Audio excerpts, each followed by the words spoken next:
Bonjour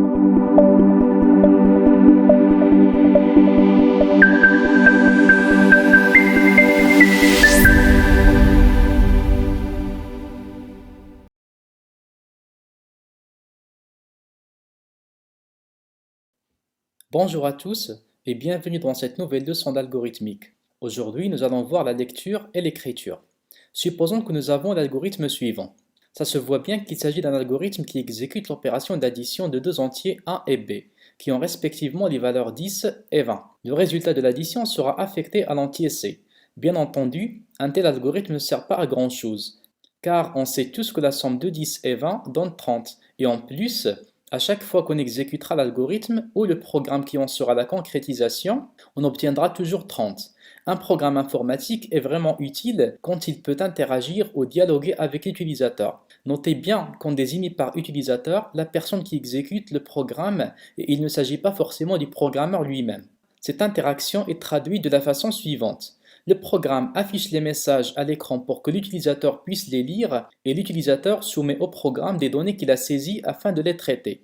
Un algorithme prend en charge ces deux fonctions, à savoir la lecture et l'écriture. Alors, supposons maintenant qu'on veut améliorer l'algorithme qu'on vient de voir, de telle sorte à ce que ce soit l'utilisateur qui fournit les valeurs des variables A et B. Dans ce cas, la somme représentée par la variable C changera en fonction des entrées de l'utilisateur.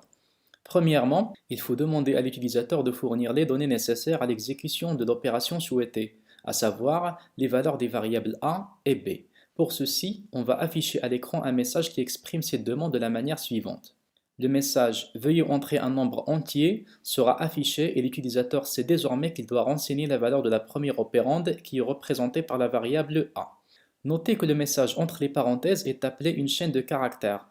Il s'agit d'un type de variable que l'on va traiter plus tard. Ce message compris entre des simples cotes sera affiché tel qu'il est grâce à la fonction écrire. Maintenant, quand l'utilisateur saisit la valeur demandée, il doit ensuite appuyer sur la touche entrée du clavier pour soumettre cette valeur au programme. Notez qu'il s'agit d'une interaction classique entre le programme et l'utilisateur exprimée à l'aide d'un algorithme, car dans les langages de programmation actuels, on peut soumettre les entrées autrement, comme par le clic sur un bouton dans l'interface du programme à l'aide de la souris. En tout cas, si la valeur demandée est soumise au programme, il faut que celui-ci la récupère. Pour ce faire, on fait appel à la fonction lire de la manière suivante. En fait, le programme va automatiquement affecter la valeur entrée par l'utilisateur à la variable identifiée par A exprimée dans les parenthèses. Autrement dit, la syntaxe lire A est équivalente à la syntaxe A reçoit l'entrée de l'utilisateur. Notez que quand un programme rencontre l'instruction lire, il reste bloqué à cette position-là jusqu'à ce que l'utilisateur soumette une valeur. Ensuite, il passe à l'instruction suivante. Donc, jusqu'ici, notre algorithme contiendra les lignes suivantes. Maintenant que la variable A a été initialisée, il est temps de demander la valeur de la deuxième opérande représentée par la variable B. De la même manière, on va demander à l'utilisateur de saisir une autre valeur que l'on va ensuite récupérer et affecter à la variable B. Notre algorithme ressemblera donc à ceci. Désormais, nous disposons de deux variables A et B qui sont initialisées. Par conséquent, on peut exécuter l'opération d'addition et affecter le résultat à la variable C comme ceci. Voilà à quoi l'algorithme va ressembler. Il est temps d'afficher le résultat de l'addition à l'écran. On aura donc besoin, encore une fois, de la fonction écrire, et entre les parenthèses, on mettra simplement la variable C comme ceci. Notez bien que la variable C n'est pas placée entre des simples cotes. Si c'était le cas, c'est-à-dire si on avait déclaré cette instruction comme ceci, alors on aurait affiché à l'écran la lettre C et non pas la valeur stockée dans la variable C. Donc, pour évaluer une variable, c'est-à-dire pour la remplacer par sa valeur lors de l'affichage, il faut toujours la mettre en dehors des simples cotes. Écrivons maintenant l'algorithme complet. Imaginons que pour les variables A et B, l'utilisateur a saisi respectivement les valeurs 15 et 3. À l'écran, on verra s'afficher 18 qui représente la valeur de la variable C. Jusqu'ici, tout a l'air bon. Cependant, on peut encore améliorer notre algorithme. En effet, au lieu d'afficher 18 directement à l'écran, on peut par exemple afficher quelque chose du genre la somme vaut 18. Donc à la place de écrire C, on mettra écrire la somme vaut C. Or, tout ce qui est entre les simples codes sera affiché tel qu'il est à l'écran. et on se retrouvera avec le message la somme vaut C.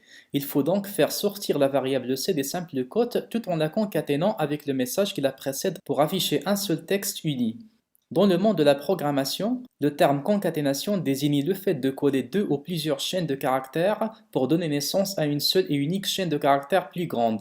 Alors, la dernière instruction sera écrite comme ceci. Tout ce qui est déclaré entre les simples quotes sera affiché tel qu'il est. Ensuite, la virgule désigne qu'il faut concaténer ce qui la suit avec la chaîne précédente. Notez que la concaténation à l'aide de la virgule est valable seulement au sein de la fonction écrire. Mieux encore, si on suppose toujours que l'utilisateur a entré les valeurs 15 et 3 respectivement pour les variables A et B, alors on affichera à l'écran le message suivant. 15 plus 3 égale à 18. Je crois que vous avez compris le principe. En effet, on va encore procéder à la concaténation dans la fonction écrire de la manière suivante. L'algorithme devient alors comme ça.